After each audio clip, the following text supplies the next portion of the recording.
Welcome to the CaseIT 2026 Finals presentations. My name is Angela and I'll be your timer today. As a reminder, the CaseIT Organizing Committee is filming the presentation. It is my pleasure to introduce to you our judging panel. Rajesh Sharma, VP Finance of VGH Foundation, Sonia Hardern, Director of Strategic Partnerships and Campaign Communications at VGH Foundation, Dodi Biladio, Director of IT at Dometic Marine Canada, Alex Bueller, CTO of Indochino Apparel, Ian Prinsloo, Director of Treasury Technology at Central One Credit Union, and Volker Sidel, Director of IT at D-Wave Quantum Inc. It is also my pleasure to introduce you to the judging facilitator, Aishwarya Deep Shukla from SFU. We are super excited for your presentation, but before we begin, we would like to remind competitors of the presentation guidelines. You will have 15 minutes of protected time to present your solution. At the end of your presentation, judges will have 10 minutes to ask questions. At the end of both periods, competitors and judges are not permitted to continue speaking, even if the time ends while you are mid-sentence. This laptop will be used to time the presentation and the Q&A period. You will be responsible for keeping track of your own time. Please note that competitors are not permitted to reveal their university, country, or city of origin during or after the presentation. And a gentle reminder to those in the audience to remember to silence your phones.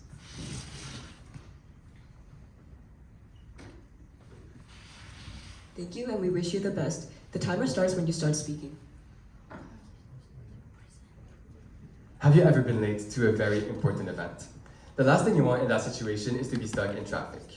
Well, in the case of your foundation, when every donation has such a high impact on human lives, the last thing you want is for them to be stuck in data bottlenecks. Today, we are Alliance 360, and we're going to bring your donations from bottlenecks to breakthroughs.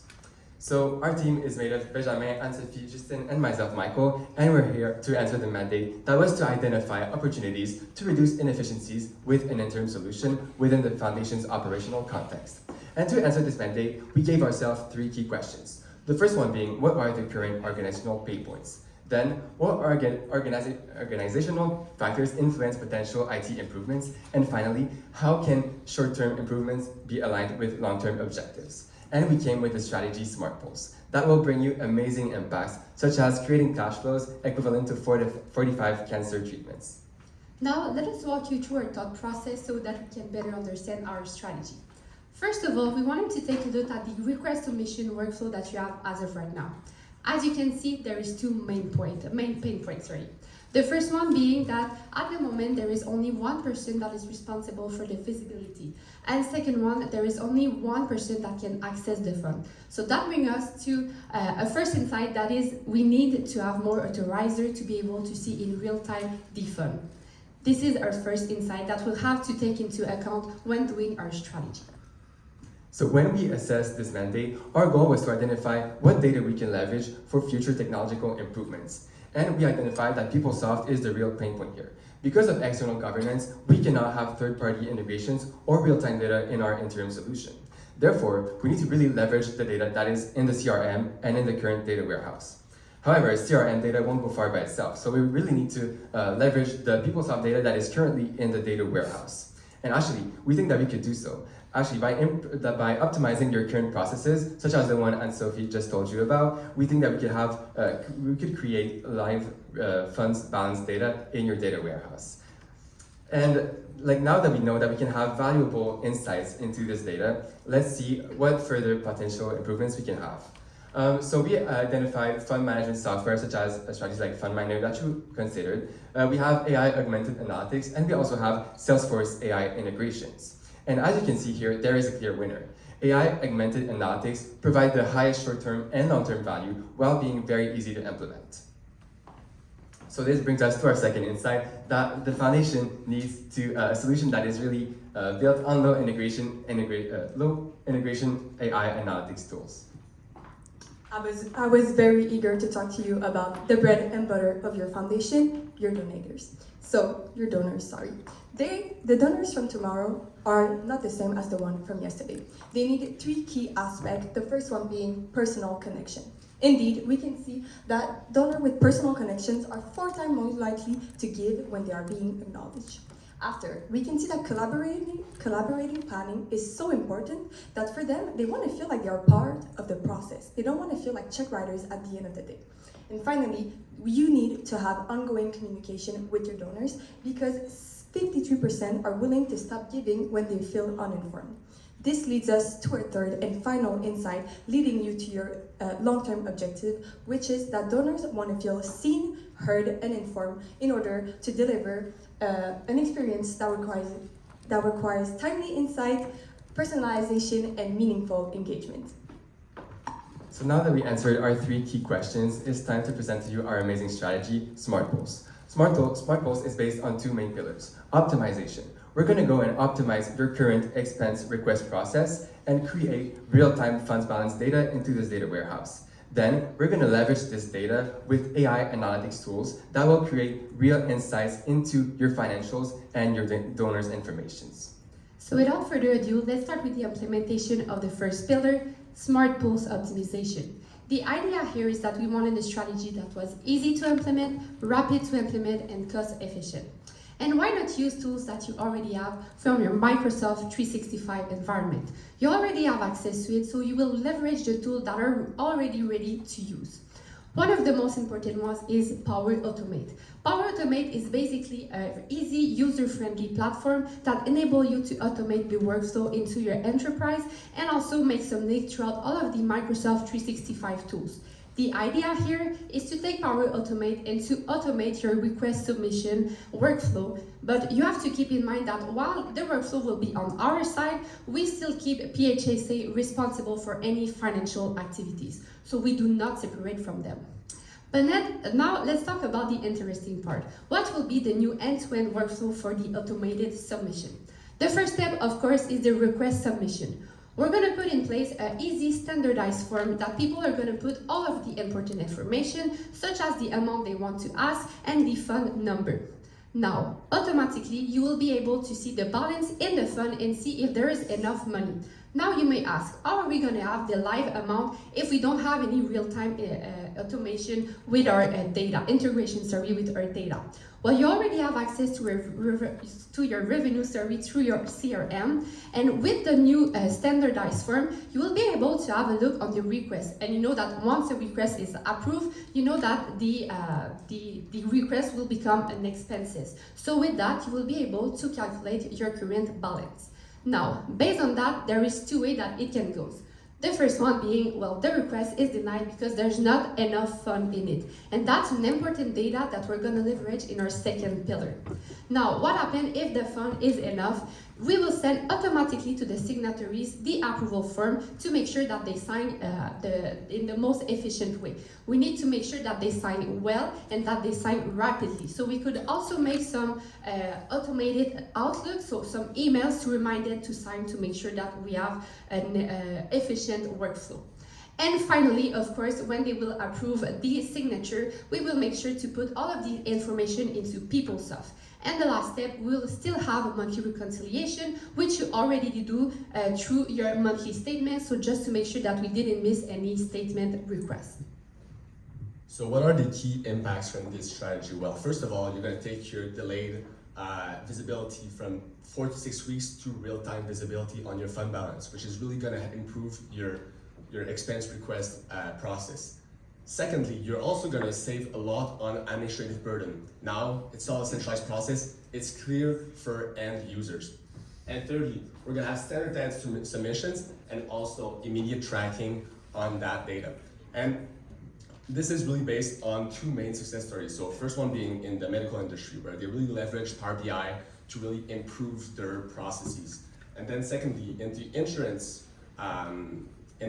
industry, but mostly in compliance, they really use Power Automate to save countless hours of compliance. Now, let's talk about change management, because we do want our employee to use the new workflow. So the idea here is to create a case for change. Why do we change? When do we change? And when? So to make sure that everybody is on board. Afterward, you will be able to begin with the with the configuration of the new tools. And you have to make sure that just right here, I showed you a high level automation for the submission, but maybe there is some other tasks that we can automate with Power Automate. So we want to have an employee in the loop to then be able to do some pilot project, to test, and to then provide training to our employee. And finally, throughout time, you have to make sure that you monitor, measure, and improve all throughout time. Now that we have real visibility on your funds that need attention, let's work on leveraging that visibility to attain true impacts with the Smart Pulse visibility pillar. So first of all, you will need to define at-risk rules regarding what threshold should be met when we define an at-risk fund. These rules could be balance below threshold, burn to rate spike, or weeks to zero, with example just on my right here. And then we will need to create those alerts through Power BI to make sure that your employees are always alerted when attention is needed. And how will we alert this employee with the alerts created by Power BI with Power Automate? Indeed, using this tool once again will allow your employees to always be kept in the loop and be one step ahead of what's next in the fund upcoming. Now this brings us to the implementation of a new AI tool to really assure that you can leverage this information and go once again one step further. We propose to you today the Azure OpenAI tool because first of all, it is already part of the Microsoft environment that you are familiar with and quite integrated with. Secondly, it is known for high impacts in analytics and AI. And thirdly, but not the least for sure, it has notoriety worldwide in data compliances and governance. So, for example, we could use Azure OpenAI to create a list of 3 to top 5 donors that are related to specific funds through analytics of previous donations. And for example, you could have Jane Smith, who her favorite fund or donation would be Lung Health and has previously donated 25K and could be ready to spend a little 5K more because your fund needs a little bit of help. Now, this strategy will help us track insightful KPIs such as time to stabilization and staff time saved to ultimately optimize the tracking of your fund health, the fundraising efficiency, and of course, operational efficiency. But more than that, leveraging the Azure OpenAI tool will allow you to move from reactive fundraising to proactive fundraising with stewardship towards your donors. Indeed, by leveraging key impacts areas with your donors with the AI tool, you will be able to identify where to go get them to donate more to your foundation. For example, you could see that Jane Smith has previously attended one of your events last year and the next one is in the upcoming week. Why not send her an invitation and personalize it to make her feel part of the process? Now this tool directly supports the factor proven to drive donor retention and value. We can see that this is proven through multiple use cases, but most of them, the most important one being the Cleveland and Michigan University, with both raising really remarkable amounts of money and even achieving historical donations through alumni by leveraging their CRM and AI tools. So we wanted to give you a clear roadmap of what's ahead. So we think we're going to be able to launch this new process in month 4 and then launch our AI tools in month 7. Of course, we know that it's important to have exhaustive testing, monitoring, and optimization through the whole process. So we included this in our roadmap. And we also have change management that goes through the entire process. And of course, we wanted to make sure that our recommendations are going to be viable in the long term. So we made sure that the process we're recommending today will still be efficient and viable, even if you decide to switch ERPs. We also think that AI is a really big lever for you in the future. AI intelligence will enable you to have real-time fund intelligence, predictive stewardship, and also cross-system insights. And why does this fit your needs? Well, because we know that as a foundation, you need to invest your money where it matters most. And that's not in complex multi-year system replacements. That's in hospitals and causes, and that's what we're allowing you to do today. Also, AI eliminates the needs for complex integrations with future systems, and also AI scales with the foundation's technical and knowledge and data maturity, and possible applications that would be machine learning or natural language programming. And this great strategy of smart pulse also brings great impact. So if we go to the next slide, this strategy will bring you a $1 million NPV, but above that, you know, how the revenue is broken down for that value added is the following. First of all, with the first pillar, we're going to gain We're gonna have cost savings through better processes and reduce employee time that's dedicated into the administrative work. But secondly, and that's where the real value is created, is because we're gonna be able to leverage the data we collected in the first pillar, and then afterwards use it to gain more insights on clients. And that will be from a lean investment with only a 16-month payback period. But what is that investment exactly? So this investment only requires an implementation cost of $45,000 because you are using the current suite of Microsoft Office that you have currently available. And also your net present value of your recurring cost over 5 years is only going to equate to $29,000 because again, you'll be using your current environment for this great strategy. But above that, what's the strategy?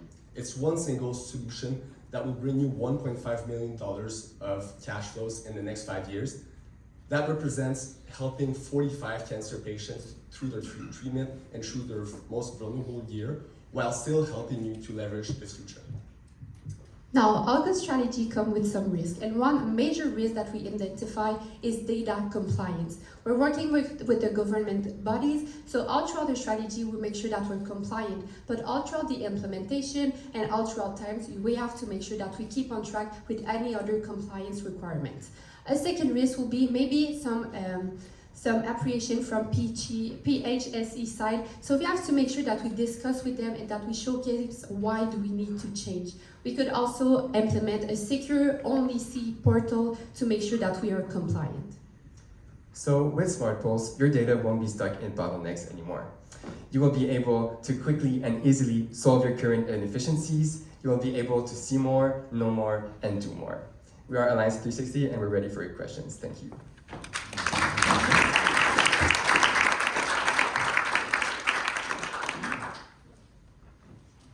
Thank you, team. We will now begin the judges' Q&A session. Thank you for your presentation. That was great. Question about the implementation cost. You mentioned it's $45,000. Is that for the whole thing? And that's all the software licenses? Is that hiring contractors, programmers, or how does that work? So the implementation cost, if we go to, it's gonna be the next slide. Sorry, but I can start ahead. Before that, so it's mostly going to be with change management. Afterwards, it's also going to be with Power BI specialists that are going to help the Power BI suite, the Power Automate suite, and then you're going to have some data engineers behind it to really check the whole process, and you will also have some audit specialists to really check if the fund balance process is good. But it's really an upfront cost in the first year during the first implementation, and then afterwards the recurring cost will come afterwards. Hi, can you help me just clarify how the end-to-end request actually increases visibility? What, yeah. Yeah, so the idea here is that you already have the revenue through CRM. Now, we don't have any views on the expenses, but if we are in the loop when the requests are approved, when the requests are pending, we will be able to know that once the expenses are approved, they're going to be into our system. So it's not real-time data because we don't connect to the data, but since we are in the loop and with the automation, we'll be able to keep track of all the approval, and once they're approved, the expenses as well. And how would the signatories access that? It's like I see the flow for Yes. sure. But Yes, so we would like to sit with your team to see what will be the most useful tool, but one that we would advise to you is Power BI. So it's basically a real-time table that they will be able to see the funds, the balance form of each one they are responsible for. So that's why it's only the authorized signatories that will be able to see the funds they are responsible for through Power BI. thank you.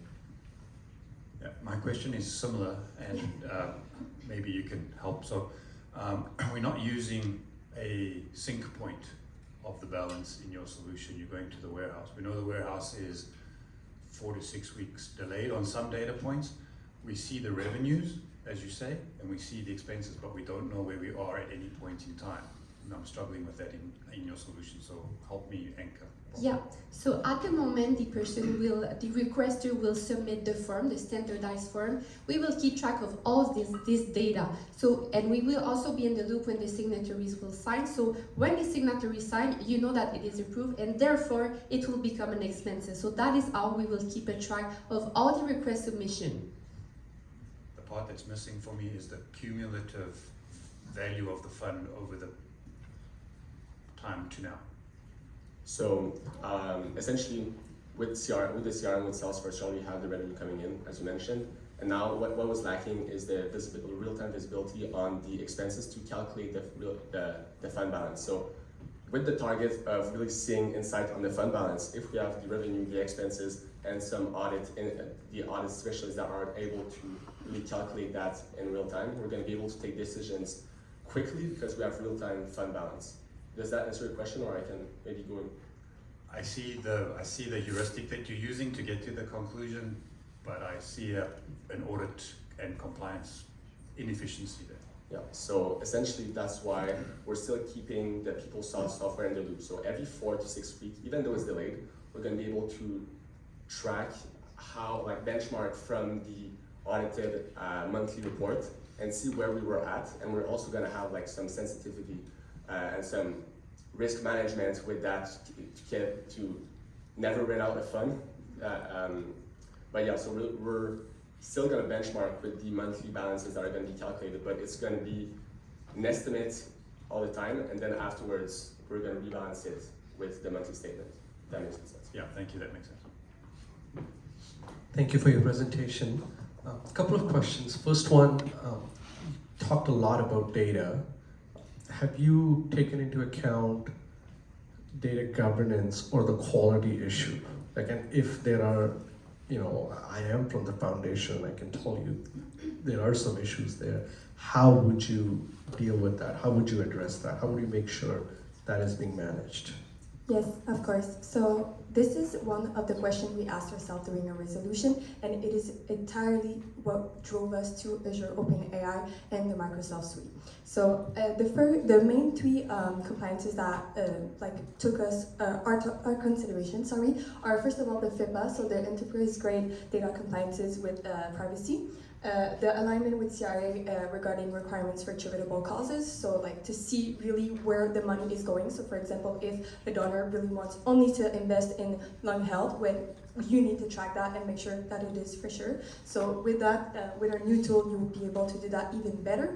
And finally, the human oversight and governance strategy. So this is really about seeing where people have access to data, and if we can go to the next slide, we really make sure that with the tool, Azure OpenAI, who is also ISO, I think it's 27001 about data governance. It's really a tool that would make sure that you have a lot of audit in place and really allow for true data governance throughout the whole process. Well, thank you for that, but pay attention to my question. How would you assess the quality of data going into the system? Sorry, I misunderstood the that's question. totally fine. So to assess the quality of data going into, we're going to use our KPIs. So if we can go, I developed some of them. So to really track what are the outcomes and what are the incomes, we really want to make sure to align with historical data. So using our KPIs, such as this one on my right, you will ensure to see fit with historical data, as I mentioned, and really make sure that what you're seeing growth through the KPIs and really align with the data for the upcoming investments. Okay, and then you had a slide about the costs of the system, what this application will take. Could you just walk us through, because I felt that costs were a little bit on the lower end. So if you can just walk around, what was the logic? Yeah, for sure. So this is, I'll just go with it, this slide. Yeah, here. So so just to direct the question, was it more on the recurring costs or more on the implementation costs? I think there was a slide that talked about 40,000, something like that. Yeah, so the 45,000 is the upfront cost from just professionals working and implementing the solution. And I think that the confusion may come because we see this whole process and we think that it's very intensive and very costly to really fix it. But with Power Automate, they really excel in fast implementation, and that's why the costs are still low, because it's a suite that's really made to excel in the Microsoft suite, and that's why the costs are very low. But I can walk you through the different costs here. I think that answers a bit your question. How does your cost model over time calculate for potential changes when PHSA implements a different financial system? So I'll just answer the first question, and then afterwards I'll move on to my colleagues. So the costs are real low for the retaining costs. They're essentially the Power Automate solution, and then the Azure AD OpenAI solution. That's on query based, so that's going to scale if we use more. If we use more of the tool. And I'll move on to my colleague for the second part of your question. Yes. So this process is really independent from PeopleSoft, as we said, because we don't want to have integrations with this ERP since right now it's a bit complex with the governance. So right now it's independent. So if you if you decide to change your ERP, we might see if we can connect this directly to your future ERP to make it more efficient. But you don't have to. You could go on with this process and still have low cost. But we could see with you. But even though we integrate this with the future ERP, that would be still low cost because this process is very simple and very easy to implement. And what is the dependency that you maybe identified that can make or break this project? The one dependency. What is the thing that can happen and then everything goes out of the window? Yeah, I feel like you seem to be working really close with PHEC, and as you said earlier, we don't want to separate from them. We did look into that option to see if we could, but the cost of, for example, doing the financial statement ourselves, everything, it is not worth it. So that could be maybe if they're reticent to doing it with us, that could be a pain point. So we really need to keep them in the loop to maybe rework some of the steps to make sure that it's compliant on their side and on our side.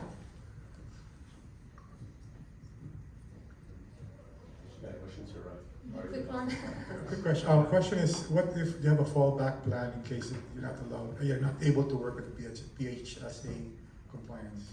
Yeah, so if they don't want us to ask all of the request submission, we could also see the option or just having a look at it, so being able to see it without having to connect. So for example, having the form, but we are not in charge of approval and everything. That would be a solution to The Q&A period has now ended. Thank you.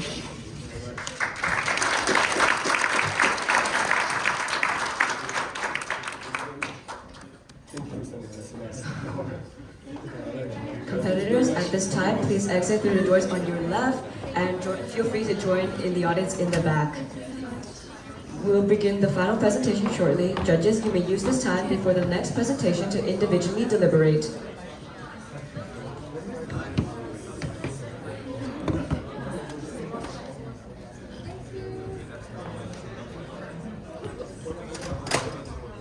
So we'll start at what, 5?